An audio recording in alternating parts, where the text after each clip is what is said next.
Wala pong specific na sinabing ganun, Your Honor. Pagkatapos mo ko dinurog sa House, ngayon wala ka specific na sinabi. So hindi mo kilala si Senator Jinggoy at hindi ka nagdala ng pera sa kanya. Hindi po. Kahit po kay Bryce, wala po akong dinalang pera. Okay. So talagang safe ka na.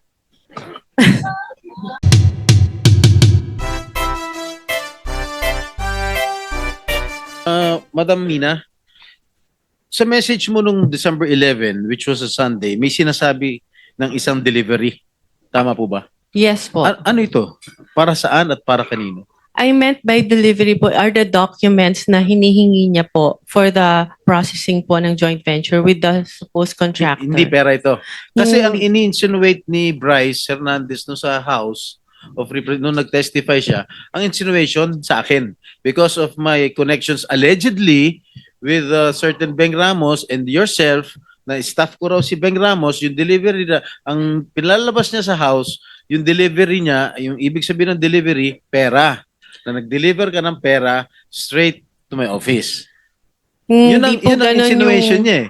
Ang agreement po is kami po kasi yung gagastos sa processing No, fee. no. So yun po siguro I'm yung telling you, nire-refer niyang excuse me, pera. I'm telling you that that was his insinuation when he testified in the House Yes. House of Representatives. Yes. Pero right now, you were saying na hindi mo ako kilala, hindi ka po. nagpunta sa aking Hindi tanggapan. rin Correct? po. Yes, Your Honor. So lumalabas talaga na wala akong kinalaman kung ano man ang transaction niyo ni Bryce Hernandez. Am I correct? Yes, Your Honor. There, 1 second. 1 second. With the permission of Senator Estrada. Yes, please. So hindi mo kilala si Senator Jinggoy at hindi ka nagdala ng pera sa kanya. Hindi po. Kahit po kay Bryce, wala po akong dinalang pera. Okay. So talagang safe ka na. Please, continue. Okay. Nabigyan ka ba o na-awardan ka ba ng DPWH project ni Bryce?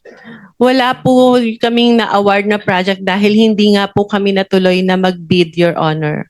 So kasi again for the last time, pinalalabas kasi ni Bryce Hernandez ng text message ay patungkol sa akin. Okay? Very clear yan. Pero mismo ang taong kausap sa text ay nagpapatunay na kayo na wala naman akong kinalaman dyan. Can Wala you please po. confirm? Your Honor, ang usapan pa lang po namin is magkakaroon pa lang po ng joint venture para po mag-qualify po kami. And for that, sa ganyang pagkakataon po kasi, meron pa pong invitation to bid and hindi ko pa rin po alam kung ano yung project specifically dahil nga po over the phone lang kami nagkakausap. That's why I want to send a staff para po mas malaman mabuti ano ba yung project na sasalihan po namin na for the joint venture agreement. Before you proceed, Senator Jinggoy, the committee welcomes DOJ Secretary Crispin Boying Remulla to the Senate. Thank you. Thank you. So, tapos na ako sa'yo, Madam Mina. Tiga Sambales Nice ka pala? to meet Tiga you, sir. Sambales ka? Opo. Lumaki ka Sambales? Yes po. Marunong ka magsalita? Opo. And to add po, my father is also a public servant for more than half of his life and he's known to be incorruptible. Kaya ang sakit po na madrag talaga yung pangalan. Tanda mo manambali? Yeah po. Okay. Anyway, for the record, Engineer, I'll be asking questions to propound questions to Engineer Hernandez. Mr. Are you Bryce done with Ms. Mina? So we Yes, can I'm excuse her? Yes, please. Unless other members will be asking questions pa. Wala naman. Okay. So you cannot leave yet. Okay. Mr. Bryce Hernandez, hindi tayo personal magkakilala. Do you confirm? Yes, Your Honor. Ni minsan ay hindi po ako tumawag sa iyo, nag-text message sa iyo, nag-message. Tama ba? Yes, Your Honor. Sinabi mo sa testimony mo sa house na binigay mo ang pera kay D.E. Henry Alcantara at siya ang nagsabi sa iyo na bibigyan daw niya ako. Is this correct? Wala pong specific na sinabing ganun, Your Honor. Pagkatapos mo ko dinurog sa house, ngayon wala ka specific na sinabi. Yung dito po Hindi. kay... Pakinggan mo muna ang tanong ko, Mr. Bryce, ha? Sabi mo sa testimony mo sa house of Representatives na binigay mo ang pera kay DE Henry Alcantara at siya ang nagsabi sa'yo na bibigyan daw niya ako. Is this correct? Tungkol po dun sa 2025 projects, opo. Okay. Hindi po dun sa 2022. Mr. Bryce, you mentioned the name or names of Senator Estrada and Senator Villanueva. Is si Senator Estrada twice on two occasions sa House. Yes po. One, 10:40 a.m. Sinabi mo, Senator Jingo Estrada and Senator Villanueva with a list of projects. I remember that. Yes po. And then on another occasion, 12:50 p.m., yun na yung pinakita mo yung screenshots na walang kahulugan sa ngayon, lumalabas. Yung kay WJ, kay D. Alcantara, tapos nilink mo kay si Beng Ramos, nilink mo kay Senator. Cleared na yon. Yes. Cleared na yon. Actually, regarding po doon, Your Honor, meron po akong follow-up na Sige. text message po na nag-confirm na nagdala po it's either Ma'am Beng or Ma'am Mina sa office. Dinala po doon sa administrative officer namin noong time na yon. Meron po akong text message na yun. Galing po sa Chief of Staff ni Boss Henry Alcantara. Kinonfirm po na nakapagdala na ng obligasyon sa office. Do you have that? Yes, I have po, Your Honor. So Kanino- that's related to the WJ. Yes po, Your Honor. Nagdala ng pera. Can you show that? Yes. Or, sige, basahin mo nga. Page. Kaninong office yun? Kaninong office? Ito po yung text message sa akin nung staff po ni Boss Henry. Sinong staff yan? Carlo Rivera po. Carlo Rivera. Opo. Sige, pakita na sa screen. Sige po. Andito ba si Rivera? Andito? Hindi ko po napansin, Wala pa. parang wala po. Baka pwedeng paimbita, Mr. Chairman. We will.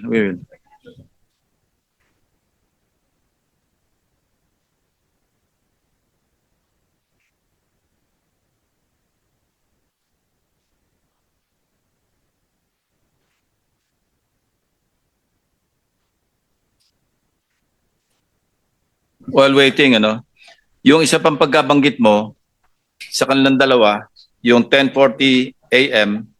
do sa House hearing ng September 9, di ba? September 9. Okay. Sinasabi mo, nagbaba si Senator Estrada ng 355. Yes po, Si Your Senator Honor. Villanueva nagbaba ng 600 million. Yes po, pero hindi po Okay, 2025 yun kay Senator Joel po. Hindi po. Hindi, 600 million sabi mo. Opo, pero Okay, hindi po we siya checked with the 2025. GAA. No?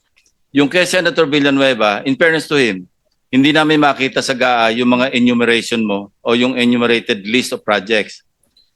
As para Senator Jinggoy, nakita namin talaga yung 7 items kasi item for item, chinek namin, nagtugma doon sa sinabi mo. But in fairness to Senator Villanueva, unless you modify the list that you enumerated at tumama doon sa aming chinecheck, then we will also hold him into account. But as of now, we cannot. That's why I did not mention him. Yung 600 mo, mali mali yung description mo. At wala kami makita. But I want to be truthful, as para Senator Jinggoy, nakita namin yung 355. Now, ibang usapan yon doon sa sinasabi mong 30%. The burden of proof is on you. Kasi sinabi mo, merong 30% si Senator Jinggoy. Yes po. Oh, how will you prove that? Si Boss Henry po actually, babasahin ko na po. Okay na ba yung screenshot niya? Oh, sige. Pakilabas mo muna yung screenshot.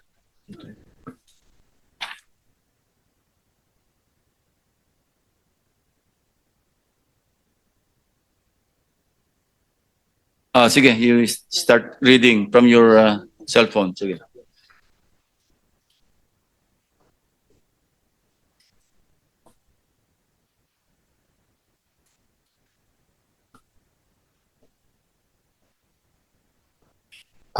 Hindi mabasa yung green, basahin mo na lang dyan. Ito po, ang highlight na lang po natin, Your Honor. December 16, 2022, 11:20 in the morning, nag-message po ang staff sa akin ni ni Boss Henry, si Engineer Carlo Rivera po. Ito po ang message niya. Boss, good day, M. Nakuha ko na po pala kay AO, which is Administrative Officer, yung pinadala nila Ma'am Beng Ramos. Yun po. Yun. And Opo. then, Wala, iba na po to eh. Ito pala. Good day, may bidding ba tayo? Nagtanong po ako sa kanya. Ang sabi niya po, wala pong bidding today, Monday po ulit bidding natin. Tapos nag-message po siya ulit ng December 16, 2022, 3:26 p.m. Nandito po si Kuya Sani. Papasabay ko na din po ba yung kay Beng Ramos? Sabi ko, okay, sige, pakipasabay na. anong context yan? Yung pera po na dinala nila Beng Ramos. Anong project yan? Your Honor, nakalimutan ko na specific anong project to, ng 2022. May nakakalimutan, Bryce. Opo. Kumpletuhin mo yung context, no? In fairness to Senator Jinggoy. And in fairness to Beng Ramos, kasi big eh. Opo.